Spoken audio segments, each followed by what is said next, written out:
Rebecca, thank you very much. Fred and I really enjoyed going into the classroom and seeing the kids. And this is it's always exciting and inspiring, and we thank the teachers. I think you had one teacher there who's been there for 39 years, which is amazing. And on kind of a personal note, some of you may have picked it up in the classroom, but Brian was actually a student here. So, as well as your own kids, right? Your own kids as well. So, you may wonder how we ended up here at the Columbus Montessori education, but that's one of the reasons. You know, this is a busy and exciting time of year for parents or for grandparents as we watch kids start thinking about going back to school. And so, Fran and I want to take this opportunity to announce our new initiative focused on literacy. And we're calling this Read Ohio. Read Ohio encompasses all of our efforts to work to improve the literacy skills of Ohioans of all ages, early childhood through adulthood. It's never too early, it's never too late to learn to read or to enhance your reading skills. There are many instructional methods out there, but the proven best way to teach reading is through the science of reading instruction. Science of reading, of course, refers to the research that has been conducted for decades by scientists and reading researchers that shows there is an actual science to reading. And certain reading skills need to be taught, and that certainly includes phonics. Students at this school are being taught using the Montessori method, which is aligned certainly with the science of reading, as you've heard from Rebecca. And we did enjoy very much sitting in on the classroom. Throughout the spring, Fran and I visited schools throughout Ohio that use the science of reading methods. I think we're in 12 or 13 different schools. And we want to share with everyone what we saw and what we have learned.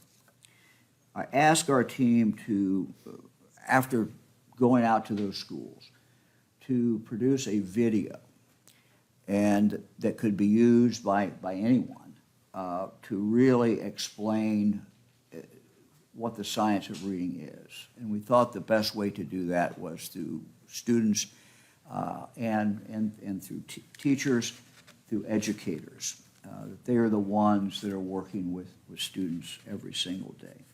Ohio teachers are already successfully using a variety of science of reading methods in their classrooms. Today, we will debut that video and make it available to everyone at education.ohio.gov/readohio. Again, that's education.ohio.gov/readohio. Read Ohio, one word. We hope that schools will share this with staff and parents so they can gain a better understanding of the method that will soon be implemented in all Ohio schools. So now, let's go ahead, and Amber, you can play the video.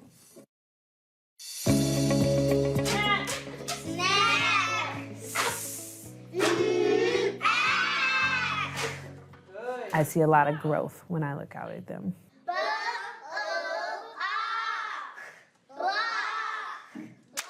The science of reading, it's proven that it works and that it produces better readers. G-G. G-G.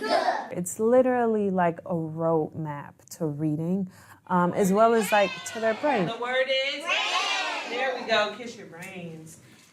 We want to be the best elementary school in the state of Ohio. I believe that if you teach kids how to read fundamentally, then you teach them to be critical thinkers.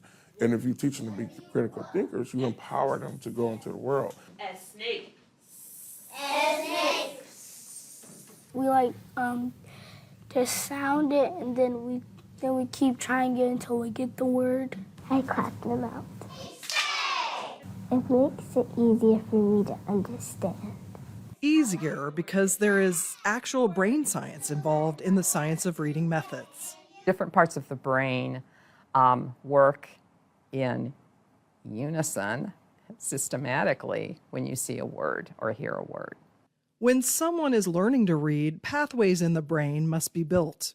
Science shows that when readers read, the brain activates letter recognition with the sounds that letters make to the meaning of the word.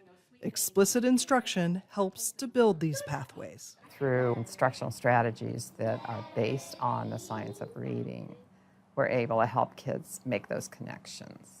Dr. Dottie Erb, a prior skeptic, now embraces science of reading methods, which have been infused into teaching future teachers at Marietta College. It is immoral to ignore what science tells us that will inform the way that we teach reading. This is a game changer.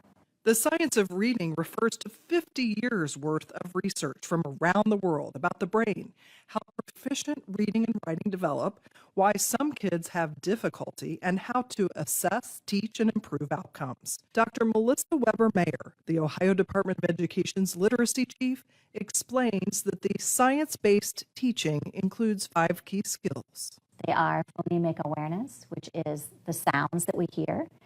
It is phonics, which is connecting sounds and letters, so identifying letters, but also knowing all of the sounds that those letters make, because letters make more than one sound. It is the amount of vocabulary that we know and are exposed to. It is fluency, and fluency not just in reading paragraphs, but also fluency in how fast can I decode a word and how accurately can I decode the word. And then comprehension, which is do I bring meaning to what I'm reading. So part of what's happening in your brain is as you're being taught in this explicit, systematic, sequential way, your brain is putting this into your working memory so you can apply this later when you come to words that you don't know. Dr. Weber-Mayer believes the move to science of reading instruction, which only some Ohio schools have made, is urgent. 40% of Ohio's third graders are not readers. It is urgent, which is why, in places like Cincinnati, Dayton, and Heath, Ohio Governor Mike DeWine and First Lady Fran DeWine are watching the science of reading instruction in action, while pushing for every Ohio student, K through 12, to receive this science-based, systematic approach. We know that reading proficiency dictates quality of life. We can make a huge difference in the lives of Ohio students. We saw nearly a double of percentage in annual growth for their iReady assessments. It is absolutely worth the investment, and I would argue that it is the highest lever for improving student outcomes as it relates to early literacy. Sing, swing. What rhymes? We're usually separating words and making them and spelling them and just fun stuff like that. How do you feel, old friend?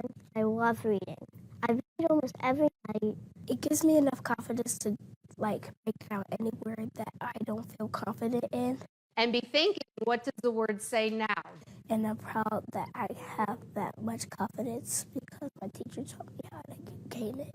The C makes the sound. It's so fun to see the light bulbs going off when students are listening, speaking, writing, using tactile activities. All parts of the brain are being activated. When my students first took the district diagnostic assessment, we had 61% of my third graders below or well below grade level. Now we have 63% of students at or above grade level. It was not about poverty. It was not about students' home life. It was about what we can do. What is in our control in this building? What practices can we put in place to make sure that our kids are literate and that they can read? You tell me the whole word. Are you ready? Tap along with me. Our students in grades 3 through 5 engage in vocabulary instruction every single day, build background knowledge, learning the definitions, using it in sentences, talking with partners. It feels good to have our parents walk in during our literacy nights and say, hey, thank you for doing this. I can use this with my family at home or with my kids. K through second grade. Our students engage in phonemic awareness activities every single day. Activities typically include rhyming, segmenting, blending, onset and rhyme. This activity helps them to understand how words are put together and taken apart. When I think about literacy, I think of the great equalizer. It's equity. It gives them access. TUCK. Third grade proficiency test scores jumped from 50% to 91% over a 4-year period at Riverside Elementary. Today, what you're going to do is practice doing tap it, map it, graph it, zap it. Literacy specialist Margot Ship works with teachers and even the new principal S-T-O-P. Zap it. Stop. Nice. to support science of reading instruction. This district is willing to pay to have their teachers continue, the new teachers come in, so that everyone speaks the same language. From intervention specialist to the speech language pathologist to the kindergarten teacher to the 6th grade teacher, everyone can talk the same thing. At the beginning of the year, I was reading 6 words per minute. And today, I can read 101 words in a minute. early reading achievement has a multiplier effect, creating more and more opportunities, which is why teachers are passionate about the science of reading method they are seeing transform students every single day. I want them to have the same chances that their other peers may have. I want to be a pharmacological scientist. I want to be a pediatrician. I want to be a realtor. I want to be a scientist. When they come to school, they should get what they need in order to be successful in this world. They deserve that as children. Good things are coming. It's a start to empowering every child to meet their potential and do what they can do.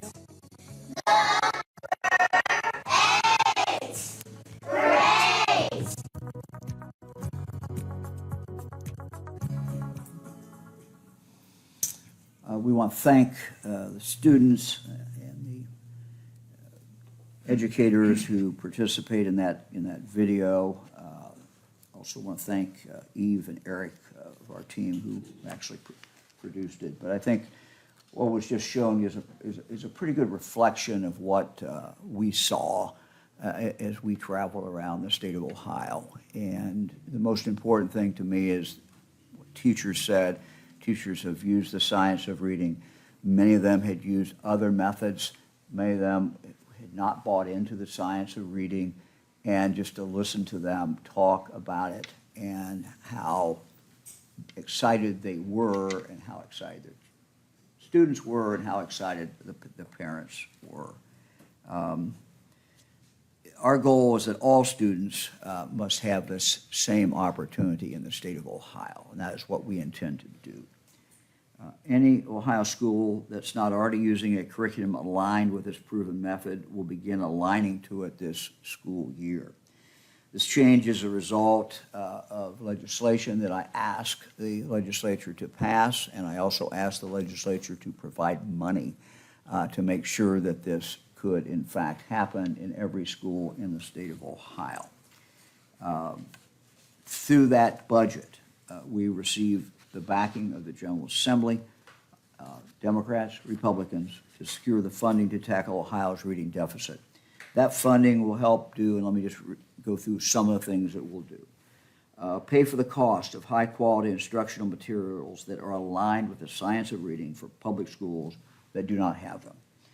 2, support teachers by funding professional development in the science of reading and covering the cost of stipends for teachers to participate in that instruction. 3, it will pay to provide additional literacy coaches to go into schools and districts most in need of support to help teachers implement best practices. Again, from what we have seen as we've traveled around the state, coaches are just vitally important in the area of literacy or in any, frankly, any other subject. Coaches for teachers to continue to reemphasize the best practices that are available. For those children in Ohio who attend non-public schools, who attend independent schools, private schools, we have committed $26 million in federal COVID relief funds to pay for a range of education and support services, such as the training, literacy coaches needed to bring the science of reading to these classrooms as well. So every student in the state should have the ability to follow the science of reading and have the benefit of that. We want to make sure that no matter where a student goes to school, they have the best opportunity to learn to read. Today we're very excited to move ahead with what we're calling Read Ohio. As part of our new initiative, we're offering the following. One, a free online toolkit with resources for school leaders to use to start or continue the conversation about the science of reading with faculty and families. We're also promoting Read It Again, which is a free digital resource for early childhood educators. The curriculum supplement developed by the Crane Center for Early Childhood Research and Policy at The Ohio State University is designed to build the literacy and language skills of infants, toddlers, and pre-K students so they arrive at kindergarten with the skills they need to learn to read. We encourage child care centers to take full advantage of this free learning opportunity. We're also going to begin offering tips online for parents and caregivers to help our youngest children grow their literacy skills from an early age. Families will begin to see these resources on social media later this fall. Links to all of this material, including the video, and we're also making this video available to anyone that wants to use it. Links to all the materials I've mentioned will be available at education.ohio.gov/readohio. Reading is certainly the key that unlocks the door to just so many things. I want to move to another very important thing, and that's the Imagination Library. For our youngest Ohioans, we continue to promote Dolly Parton's Imagination Library of Ohio. For the past 4 years, Fran has devoted a lot of her time and passion and energy to making sure that this grows throughout the state of Ohio. No matter what zip code you live in Ohio, your child or your grandchild or your friend's child is eligible to sign up. I've asked Fran to talk a little bit about exactly where we are today in regard to the science of reading. Well, since 2019, when we started, more than 12.5 million Imagination Library books have been mailed to the children in Ohio. This month, more than 58% of Ohio's kids ages birth to age 5 are receiving books every single month. As I'm sure all of you know, I've said it so many times, I think everybody knows, but it's a free book every single month from a time a child is born until they turn 5 years old. So the book comes in the mail addressed to the child, and so it's a lot of fun just having it right there in their homes. So we're up to about 387, almost 388,000 kids now that are signed up statewide. They get the books every single month, which just happens to be more than any other state. Recently, we've seen an uptick in the registrations. We had over 5,000 new registrations just last month alone. The Imagination Library is an excellent program to ensure that our youngest Ohioans have access to books, which is one of the biggest predictors of success as they grow. Dolly Parton's Imagination Library of Ohio focuses on putting more books in the homes of children under the age of 5, which is when critical cognitive development occurs. In fact, 90% of a child's brain is developed by the time the child turns 5 years old. So we want to make sure that every child enters kindergarten prepared and ready to leave. And I think just anecdotally, Mike and I, as we're out at county fairs and things, and we're walking around, and if, Mike sort of, if he sees someone pushing a stroller and a couple kids in it, he'll go up and say, "Now, are your kids signed up?" But for the Imagination Library, and almost all the time, the families say yes, and then they tell us a great story about how they read together more, how their bedtime has changed, all these things. I think it's not just the books that we're getting, we're changing parents too in the way they read to their kids and think about reading to their kids. So really, in summary, we're all in about reading. We're going to continue to do everything that we can to push this out. Later on, we'll talk about what we're doing in our prisons, what we're doing in jails. Everybody needs to have this opportunity. Let me now introduce Interim Superintendent of Public Instruction, Chris Woolard, who will tell us more about how schools can prepare to implement the science of reading. Chris? Thank you. Thank you, Governor and First Lady DeWine. I am so excited to be here to talk about some of the resources that we have available through Read Ohio. So much energy at the beginning of the school year. I know my own kids are geared up. Many of you probably have kids that are getting up. My wife's first day was today, and there's just so much energy around the beginning of the school year. And so it's really imperative that we talk about these key resources and many of the new things that are happening in classrooms across the state. As the video pointed out, only about 60% of our third graders are reading proficient. We know through data that students who are not proficient readers are much less likely to hit any number of key markers of success, whether that's graduation or any other measures of sort of college and career readiness. That third grade proficiency is really, really key in making sure that students are prepared for what comes next in their educational experience. We know that many schools, and you saw some of them in the video, are already doing work and have instruction and materials aligned to the science of reading, but we must ensure that all Ohio classrooms and students have curriculum and instruction that is aligned to the science of reading. And so through the leadership of Governor DeWine and Lieutenant Governor Husted, as well with the partners at the General Assembly, we are committed to moving Ohio students forward. Decades of reading research has provided strong evidence for what it takes to have proficient readers in our classrooms. And through Read Ohio, we have many resources available now, as well as more information that's going to be available on the new requirements that the governor mentioned throughout the coming year. These include resources to support our youngest learners, birth through age 5, as well as students in kindergarten through grade 12. And again, many of these supports are available right now. A few examples that I want to mention. The department's annual Literacy Academy on Demand provides short learning sessions from national experts on a variety of topics with tangible steps that educators can take right now in their classrooms, in their coaching sessions, in their team meetings to improve literacy instruction.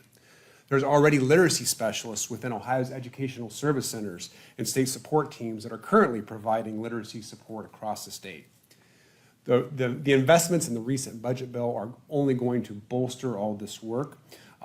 One of those things is an investment in literacy coaches. We've been out in classrooms and know the importance of having literacy coaches and supporting this work. The budget bill provides for 100 literacy coaches to be hired to support this work in schools and districts throughout the state, focused on the schools and districts with the lowest proficiency rates. We have 4 regional coordinators that have been hired in partnership with our educational service centers that are in the process of recruiting and hiring these literacy coaches, and we expect many of those to be in place and supporting schools and districts this fall. Today, we are pleased to announce more resources through a toolkit. Again, there's lots of resources. We've got sort of the handout, but again, as Governor DeWine mentioned, at the department's website, which is www.education.ohio.gov/readohio, many resources available for educators, teachers, and families. This includes tips, for superintendents who are trying to understand the new requirements. And again, there are many schools out there that are already doing this important work, but there are many more schools and districts that are going to be implementing new requirements, and it's important that they understand what's out there and all the things that are available to them. There's resources available to help families understand these new requirements and tips for how they can help work with their students, including more information on the Dolly Parton Imagination Library and the great resources that are available through there. The website, the toolkit, is going to include information on the timeline to educate professionals throughout the activities that are going to happen throughout this year and the new requirements that are in place. One of those first things is essentially a survey that's going to go out later this summer, early this fall, that's going to gather more information on the professional development activities, instructional materials across the state that all schools and districts are using. And that's something that schools and districts are going to be asked to complete in the coming month or so. The timeline identifies new requirements around professional development and training activities for teachers, as well as timeline and information around this selection of high-quality instructional materials. Again, all schools and districts are going to have to implement these materials that are aligned to the science of reading. All of our kindergarten and first grade teachers were required to complete dyslexia professional development training, and roughly 25,000 teachers have already completed that training. This year, second and third grade teachers will be required to complete that training, which is available now. We will continue to add to the toolkit as more resources and more information becomes available, so continue to please keep checking back on that website. So along with Governor DeWine, Lieutenant Governor Husted, the department is very excited about the focus and commitment to raising literacy achievement for all learners. We look forward to working and supporting Ohio's districts, parents, and families to ensure that all students can be reading at grade level. I'll now turn it back over to the Thanks, Governor. Chris. Thank you very much. Thank you very much. Happy to take any questions. What does it take to become a literacy coach?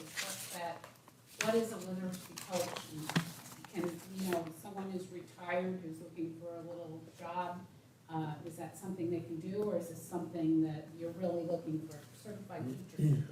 I think we're looking for a skill set. These are folks who understand this work, who understand what it takes to teach.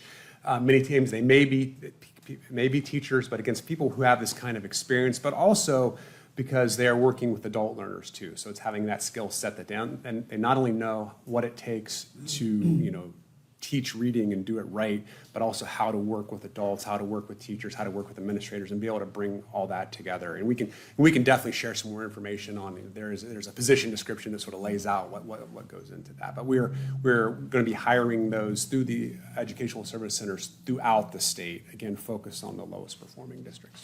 And so these people have teaching degrees? In most cases, they'll have teaching degrees, yes. I think as you talk to teachers and as you talk to administrators, one of the things that I have picked up is the importance of coaches. I think maybe 10, 15 years ago, I'm not sure we thought a lot about that, but this is such a very important profession. And what they get in school is important, what they do student teaching is important, but that learning has to continue. And has to be based on, for example, in regard to reading, it has to be based on the science of reading, it has to be based on the best information that we know. And I've talked to some coaches and who've explained, look, you just have to continue to reinforce this. It's so very, very, very important. And so, part of what we're doing is just saying these coaches are important. We provided in the budget for 100. I don't know that 100 is enough, candidly. And we're going to have to watch this. We're going to monitor this. This is something I'm going to be personally involved in, particularly when you're dealing with coaches in anything, but coaches particularly in regard to reading is just vitally important. And we're going to really focus on that. Governor, issue 1 failed this week. Why do you think that is? Let me see if we got any other questions on this, and I'll come right back. Okay. Any other questions on this, and then we'll go to other issues as we always do.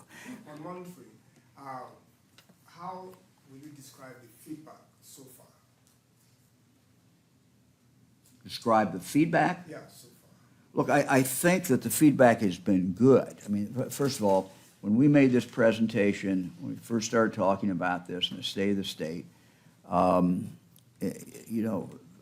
that time forward, and including in the budget, we really got bipartisan support for the science of reading.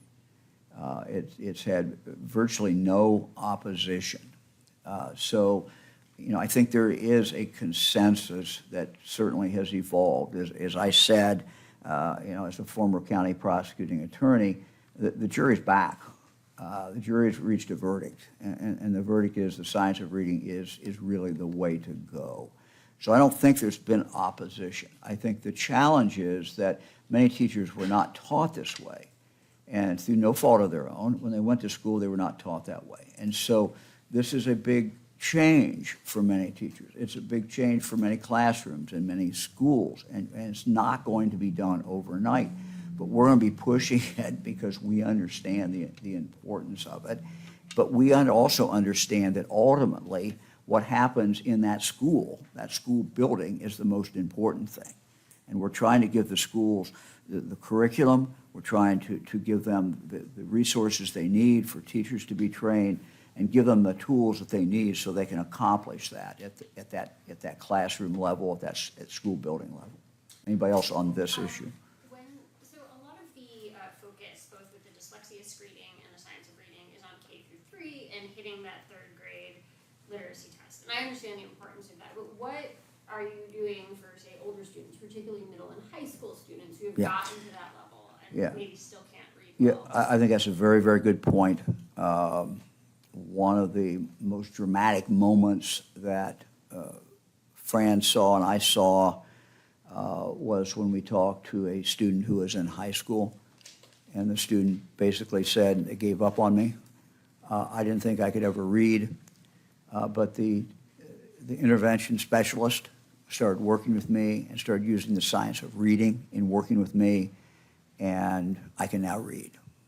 And that young man's life was totally changed. So the science of reading works for kindergarten kids, it works for 5th graders, it works for an adult, it will work for an adult who is in prison, who maybe one of the reasons they ended up in prison is because they can't read. So it works. And so we give up on no one. We have to make this available to everyone, because we all know of all the different skill sets there are in education that we learn. They're all important. But reading is the key that unlocks the door to so many other things and many opportunities in life. And we, again, as I said so many times, our goal is that every Ohioan have the ability to live up to their God-given potential. And to be able to read is absolutely essential to be able to do that in the world we live in today. Is there a sense of how many Ohio school districts are currently using the science of reading? No, there's not, and the superintendent can correct me, but the last I asked the department, we didn't know that, but you can answer that. Yeah, and that is one of the early activities. So we will be collecting information and collecting data to know exactly what everybody across the state is doing, and that's one of the early things that's going to happen this fall. Anything else on this topic? Similarly, what's your sense of the teacher prep programs in this state and how bought in they are to this, and what it's going to take to sustain this? They're getting bought in. I mean, look, the reality is, I think the weight of evidence is so strong now that even schools that were not really focusing on the science of reading, I think now get it. What we heard from, Fran, I heard from teachers is that when they went to school, a lot of different things were taught to them about reading. You know, you could do this, you could do this, you could do this. So there was not the real emphasis, for many of them at least, on the science of reading. That is changing. I think also that the customer now, and the customer is the teacher or the student who's going to be a teacher, but also the customer is the school that's going to hire that person coming out of the Ohio State University or OU or Bowling Green or Miami. Those schools are going to insist that that student who now is their new teacher has been prepared in regard to the science of reading. So I think that push is going to help as well. So, you know, this is a process. We're not going to get there overnight, but as governor, I'm going to be standing there pushing it as just as hard as I can push it. So. Governor, your education director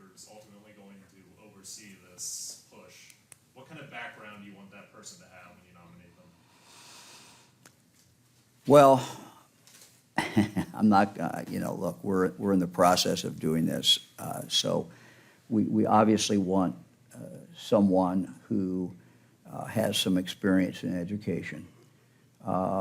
We will remain a local government state. We will remain a state that delivers its educational services through over 600 school districts as well as a number of private schools. So I think, that realization and hands-on understanding of what goes on out there is important.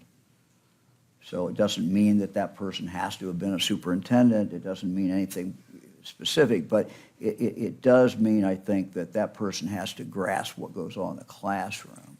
They have to grasp what goes on in the school building, because that is how it is delivered in Ohio, and we are not going to change that. We are a state of local government and local education, but what has changed, obviously, is that now the governor has responsibility in this area, and I take that responsibility very seriously.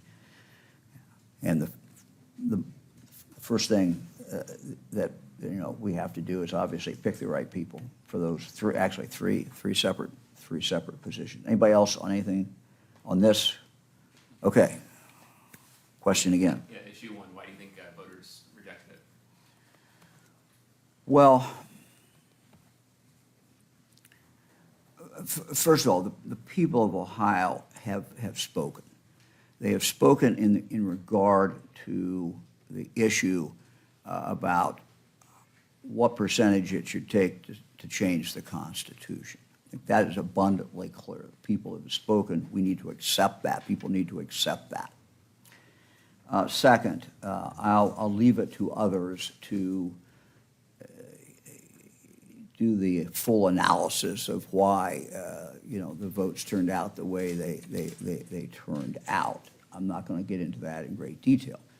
I will say that while certainly some people who were voting, the abortion issue was foremost on their mind for many people on both sides of this. I personally know people and have talked to people who are pro-life who simply were very uncomfortable, to say the least, with the idea of changing the percentage. So people who are pro-life, but they said, look, this issue is not about that today. The issue is about, is it going to take a supermajority? Is it going to take 60% to change the Constitution? And so I don't, what we should take away, I think, from this vote is the people have spoken in regard to what it's going to take to change the Constitution. Abortion is a different issue, and I want to talk in answer to your question, maybe a little bit more about that. Look, since Roe was overturned, this matter has come back to the states. It's come back to the people. It's come back to being dealt with in the political process.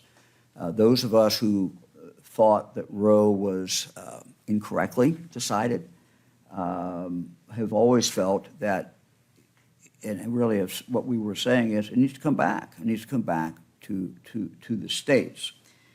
So we are now in this process.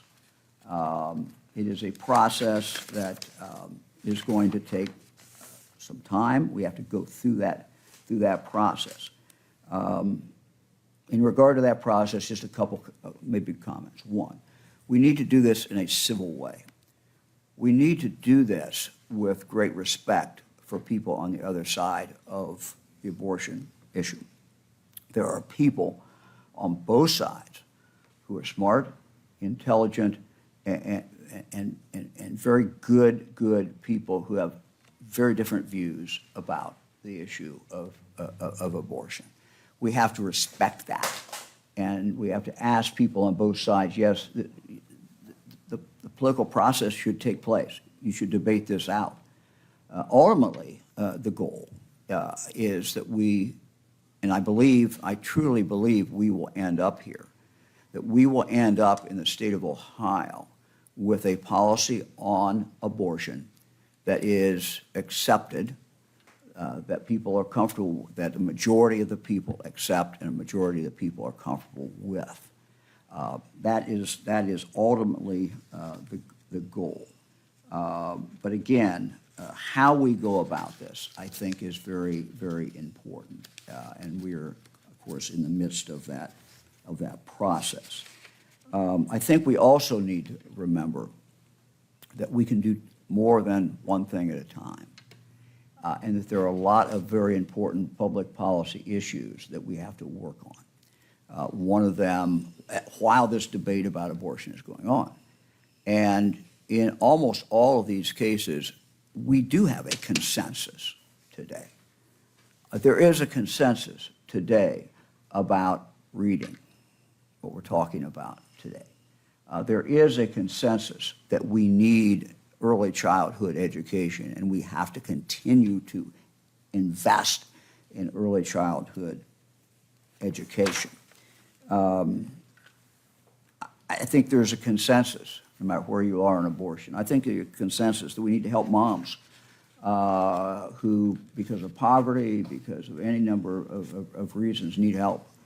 Help them have a healthy baby, help them have a baby that has the full chance to live up to their God-given potential. Housing, wherever I go in the state, housing is an issue. We have to continue to work. We made some progress in the budget. We have to, frankly, do more. Child care. Look, we didn't get as far as I wanted to get in regard to child care, but we have not given up on that. We're going to continue to look for ways that we can help. In all of these cases, there is a general consensus of what needs to be done. And so, again, as we debate abortion and as we do what is part of our political process, I think we need to keep all of that in mind. It is natural to have disagreements. We're going to have disagreements, but I think it's important to do this in the proper way. We will ultimately achieve, I'll say this again, we will ultimately achieve in this state a policy on abortion that is accepted by the majority of the people of the state of Ohio. It's important that we keep that ultimate goal in mind. It may take a while. The issue that's on the ballot, the constitutional amendment, does not do that. It does not have the support. It's not where the majority of the people are in the state of Ohio. And I will be talking in the weeks and months ahead about this in much, much more detail. So, some people have raised the issue, what about the General Assembly? And look, all of us understand the difference between something in the Constitution and something that's passed by the General Assembly. We now know that this issue, what I consider to be a radical approach to the abortion policy that I don't believe is accepted by the majority of the people of the state, that's going to be on the ballot. And so there's nothing the legislature can do at this point that would override any of that. So I think we need to stay focused on the issue. Again, I'll have the opportunity, and many other people will as well, to talk about this in the months ahead. But the legislature, frankly, can't do anything about it at this point. It now goes to the people, and we'll debate this out and see where the people are in November. But again, ultimately, there's an awful lot of other things that we need to work on at the same time, and we can do more than one thing at a time. We can do multiple things at a time. Last winter, you said that because of all the criticism that the 6-week abortion ban is facing, that we should look at it again. How are you evaluating the 6-week ban ahead of the November election? Look, I think once this issue was put on the ballot, and now we know it is on the ballot, the focus in trying to see where Ohio is going to come out. This is a step-by-step process. Now that this constitutional amendment is on the ballot, we need to focus on that and nothing more. I will again say that ultimately the goal is to have something that can be acceptable by the majority of the people of the state of Ohio. And I am confident that we will reach that, and we will reach that in a civil way, and we will reach that in a way that respects everyone's opinions as we move forward. So the focus today, and until this issue is resolved, the constitutional amendment, we have to focus on that constitutional amendment. It's a constitutional amendment that I believe is a radical approach. I think it's not consistent with what the vast majority of the people of the state of Ohio want to see. The burden, just as the burden of proof in the election of this past Tuesday was on those people who said we need to change the Constitution, and we want a yes vote, and that will change it to 60%. They had the burden of proof. In the fall, the burden of proof for, again, what I consider to be a radical approach, the burden of proof is on those who are the proponents of the constitutional amendment. But we'll have ample time to talk about this, and this will play out over the weeks and months ahead. Governor, you've said that you want to land at a place where the majority of Ohioans all agree on abortion. So if the abortion amendment in November passes, do you think that should be the final word on abortion? Do you think that we should basically say that standard, at least more or less, should remain intact? Well, I think we have to play this out. I mean, again, this is not, the people who write the amendment get to write the amendment, and they get to say what the language is, and they get to put it on the ballot. So I think we have to go through this debate. We have to see where people are, and I think I'll be in a better position to answer that question after we go through this process. Again, it is a process. It is not a process that, sometimes is pretty, but it is a process that we all can get through. And I have confidence that the people of the state of Ohio can get through this. We can do it the right way. We can keep focused on all the things that we do agree on. We can try to work our way. And how long it takes us to work our way to that goal, I don't know. But we will reach that goal. And I'm going to do everything in my power to see that we stay focused and try to get to that ultimate goal. What do you make of President Huffman's suggestion that issue 1 or something very similar to it is going to come back? Maybe not next year, but... Well, I don't have a crystal ball, so, my crystal ball has never been, have to dust it out. Look, I think at the beginning of my comments about this in response to the question, I said I think the issue is settled. And I think the people have spoken, they have spoken. And so I would not look for this to come up certainly not in the immediate future. So you don't plan to meet with Senator Huffman prior to January? I'm sure I'll meet with Senator Huffman a lot of times. No. We have to focus on what's in front of us, and we have to do it in a good way, and we'll have a spirited debate, and we shouldn't be afraid of a spirited debate. We shouldn't be afraid of that. We're adults. We can handle this. We can go through it, and we can still do it at the same time, focus on reading and focus on early childhood education, all the things that we've got to do at the same time. We can do that. We're Ohioans. We're tough. We're strong. We're resilient. We can do it. So what specific abortion law that most Ohioans would be comfortable with? Look, I think we take one issue at a time. What's clearly in front of us is a constitutional, I'll emphasize this again, a constitutional amendment.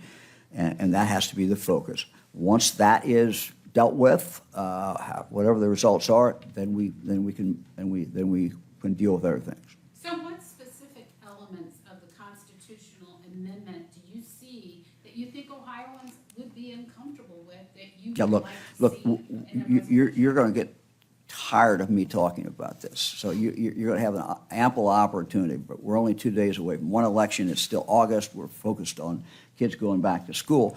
There's going to be ample time to talk about this. I think that, if you look at this, the language of the constitutional amendment, I'll just give you a little hint. The language of the constitutional amendment is always what we have to look to. And, I think the evidence is clear. After we go through the debate, the evidence is clear that this is would make Ohio have one of the most liberal abortion laws in the country, and we would be California, we would be New York State, and that's not where Ohioans are. Ohioans are just not there. I think it's, again, I want to emphasize, this is a process, and this constitutional amendment is what's in front of us now. We have to go through the process. We're going to get to where we have a policy that the majority of Ohioans can say, yeah, it's okay. But that's not going to, what's in front of us, the only thing that's in front of us is this constitutional amendment, which I consider to, and I'll talk more about it in more detail, I consider to be a radical position, a position that will not be agreed to by the majority of Ohioans, or it's not where the majority of Ohioans are in regard to abortion. We have time for 2 more questions.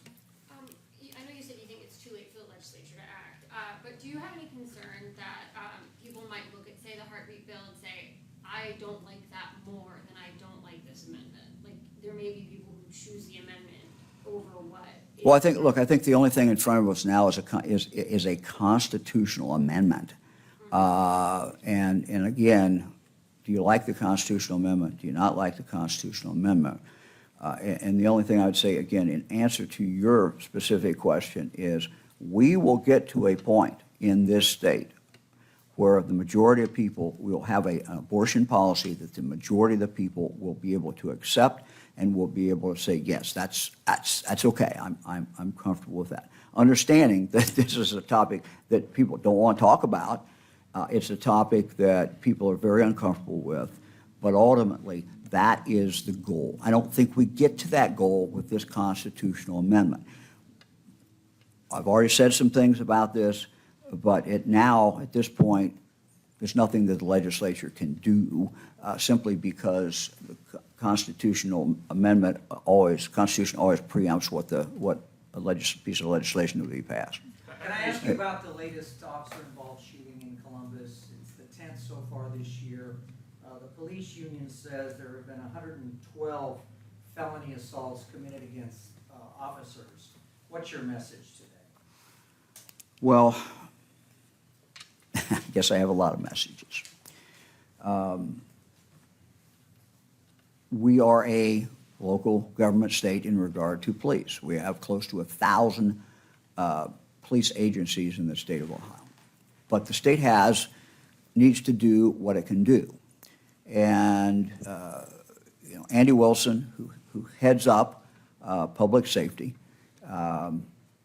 we have done a number of different things to help local police departments. Probably the most important thing we did is provide, I think, well over $100 million in regard to money going directly back to police departments. That's going back, and that will continue to go back. We have set up what's called ONIC, which is an opportunity for police departments that need help in taking data out of a computer or data out of a cell phone. We're there to help do that. And there's other things that we have done to help local police departments.